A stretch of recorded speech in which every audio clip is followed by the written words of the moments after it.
Welcome back to Set Set Show. I'm April Pride, your host and CEO of Set Set, which is a resource for anyone curious to explore cannabis and psychedelics, as well as their therapeutic potential. Today, we have the second part of my conversation with Amy Wong Hope, who is a licensed social worker, a trained MAPS MDMA facilitator, a trained psilocybin facilitator, and the director and founder of the Southwestern University School of Psychedelic Studies.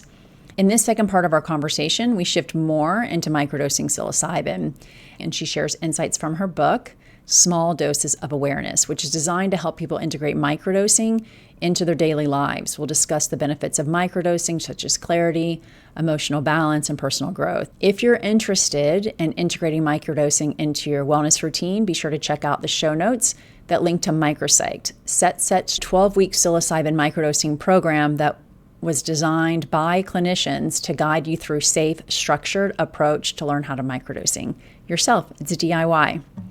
This guide provides a step-by-step to microdosing that supports both beginners and experienced users.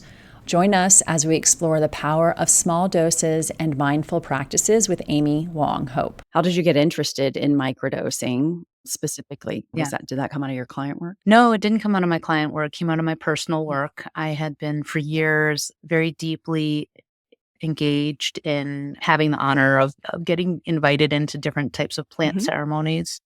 Ayahuasca, Wachuma, which is San Pedro, psilocybin, and LSD.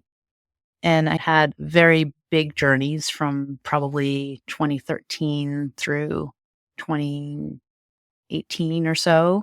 In 2013, I had my first experience with psilocybin. And it was around some fertility issues that I was having at the time and about whether to continue with fertility treatments. At the time, I was turning 41, going into 42, and wondering how much longer do I want to subject my body to this, and how much longer is it safe for us to keep trying?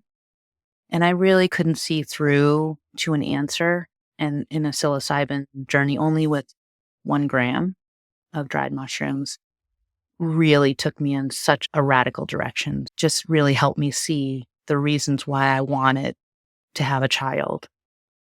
And for me to also know there's different ways to have that energy in the world, my mother energy in the world.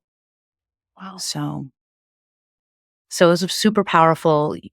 In the years following, I had experiences with ayahuasca, and I would say my first psilocybin journey was equivalent to an ayahuasca journey. It was that powerful from 1 gram. And in the book, I say the big hammers were these big experiences. These were big hammers that broke me down. It made me see all of the conditioned identities that I was living and roles. And so when my co-author, Shin Yi, asked me for some advice, she said, I would like to microdose and I'd like to get off of my antidepressants. Okay. This is all in the book, so I'm not sharing anything confidential. She said, I'd like to get, and I wanted to work with this other person, but they're not able to work with me. They told me that it could possibly go really wrong if I don't have somebody to talk to. And I said, it's microdosing. I had experiences with larger doses all through my life. I said, microdosing really is not a problem. It requires a responsibility and accountability and research and thinking about yourself and how you're going to use it more than a cup of coffee. Okay. Let's not make it automatic. Let's not make it part of our default mode way of being, right? Yeah. And I said, to really enter into that mindfulness space. She has been a Zen Buddhist meditator for years, and her poetry is just so seeped in that tradition. You can feel it. You feel like you're actually in Sangha with her when you're reading her work. And so she asked me for this advice, and I didn't realize that at this moment, me saying yes was me saying yes to being an educator. Right. So I started microdosing with her. This was in 2020 or something like that.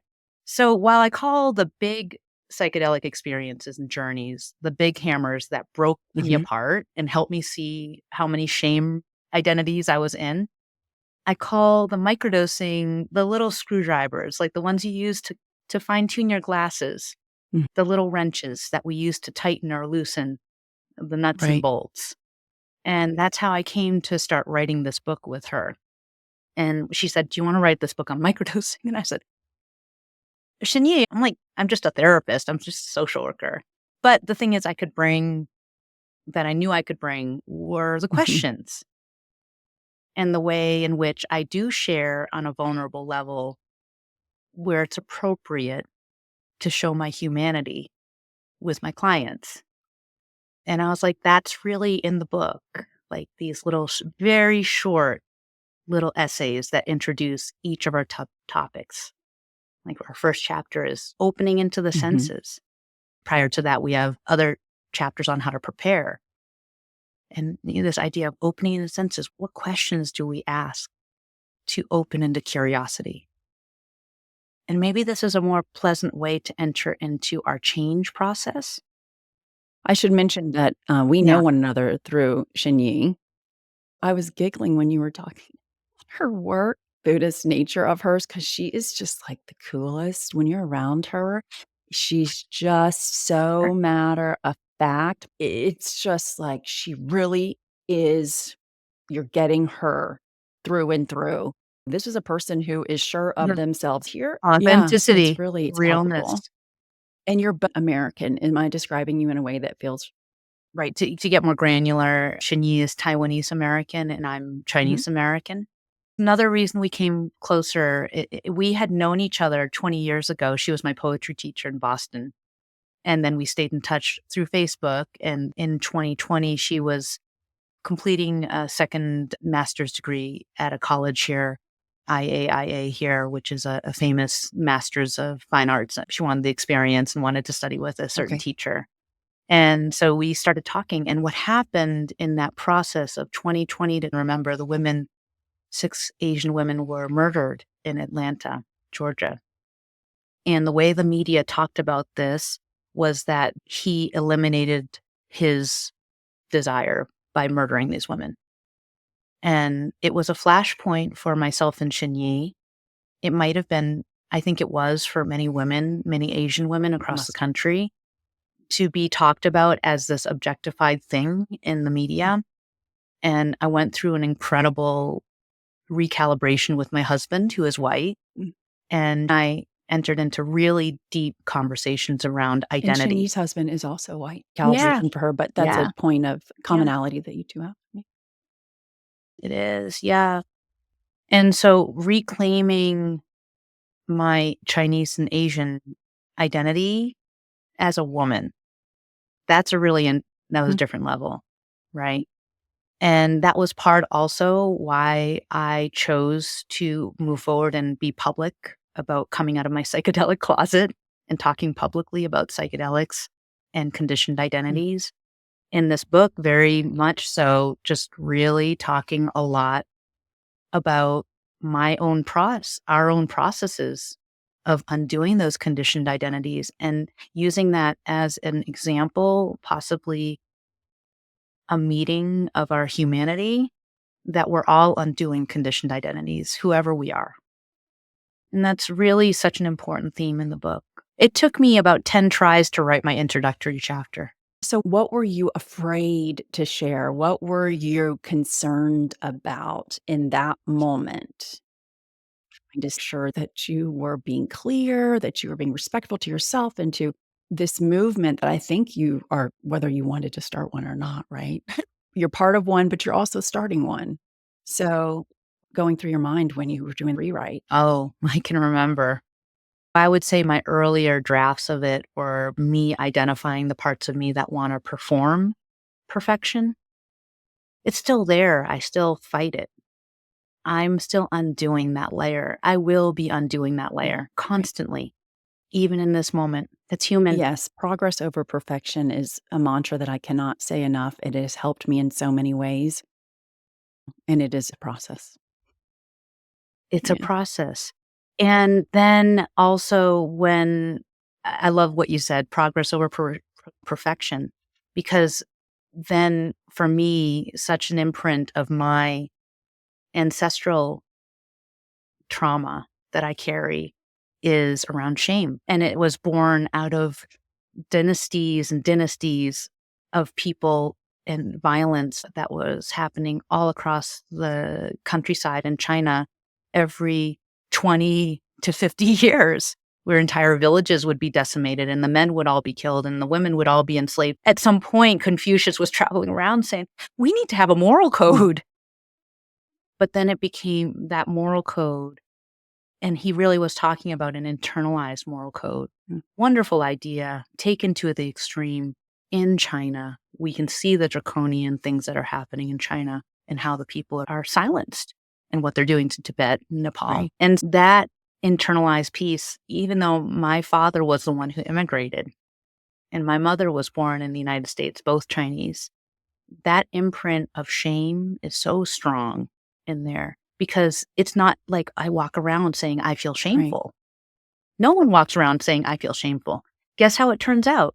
I have to do it right or else. I have to be useful. I better be useful. The implication being I have no use. That's right. The one-child policy necessitated many families wanting to have boys instead of girls. And now they're really having a problem there. There's deeper things there that I could share that I have learned through transmissions, through experiences of my ancestors talking to me, many of whom I wasn't close to when they were living even. I couldn't even speak the same language because my family assimilated so much. My family didn't teach us how to speak Chinese because they wanted us to have no accent. So I actually speak more Spanish and French than I do Chinese. I understand more in both of those languages. The generations before us, I think, for the most part, are trying to do what they think is best for us. Sure. Thank you for sharing how we came to have this book in the world.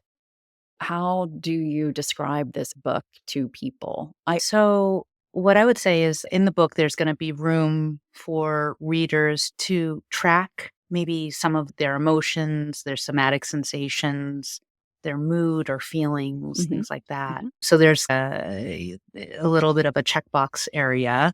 And then there's open area for them to put their observations. And so those are 3 days, 2 to 3 days of pages of that in between. We also offer open pages within each of the chapters so that folks could really take those questions at the beginning of each chapter. Let's say it's opening into the senses. What are some of the things that people might be observing, right? Taking a few moments, let your gaze wander and write down everything you notice around you. What we're really doing in all of this is we're not on the treadmill of the capitalistic world. We're not producing something.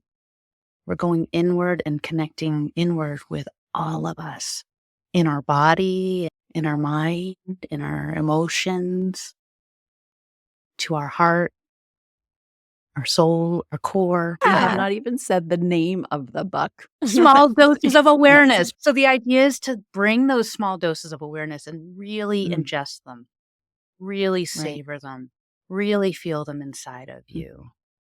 Because that is how we actually reclaim our humanity and slow down and not feel so compressed. Right. How is this supporting our integration process? I think it's 2 parts, right? The book is small doses of awareness. And what are you going to do with it on a tactical moment-to-moment basis?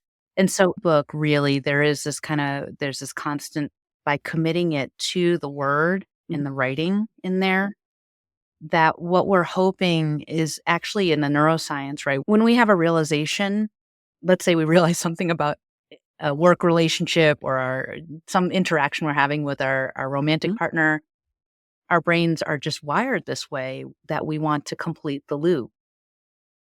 But when we put it out into paper, when we put it into the book, we write it, guess what it does? It gives us some aspect of completion and seeing it in concrete form. There is something about that, I think, putting it in concrete form is like we're writing a contract to ourselves, because how many times are we entering into implicit, unconscious contracts? My hope is that folks might use this book and they might even get a second copy and do it again if they want to. Exactly. For themselves. They might do it with a group of people, not as accountability, like, did you do your homework? But hey, what are you noticing this week in chapter 1? What are you noticing in this week of in the middle, the art of not doing, Mm-hmm. right? What are you noticing as you notice? As you notice what you're feeling obligated about, what you can, what are you feeling compelled to do? What are you obligated to do that you can stop doing? How many things are we doing just by habit? We're Right. doing, right? What are your thoughts on this DIY approach to microdosing and Yeah. psychedelics in general? I think some people very comfortable. Maybe they've used psychedelics before on their own, and those folks are going to be really comfortable DIY Mm-hmm. with Yeah. microdosing. Folks who have had no experience with psychedelics might have a little bit more nervousness and trepidation. For those folks, I suggest they talk to friends who are knowledgeable, or they engage with somebody who can help educate them and connect them to resources. Like Kendra's got really great introductory videos for people educating themselves. Start small, go slow. And do not operate heavy machinery. Do not have responsibilities afterwards. Give yourself plenty of space to observe what the effects of these powerful medicines are inside Right. of you. The right psychedelic medicine is different for every person. So it might be different depending on people's metabolism and biological sensitivities. Some of the benefits I've seen are clarity, a lot of clarification, ease, feeling of ease. That's been a big one I've heard a lot. Oh, I didn't realize I could feel ease in my body. And that's mostly with psilocybin microdosing. Most folks who are using LSD report it feels like ease in a direction, like they've got a lot to get done. So they feel ease in that clarity of focus and a flow, a state of flow. Some folks with psilocybin do report at the beginning they experience some sleepiness.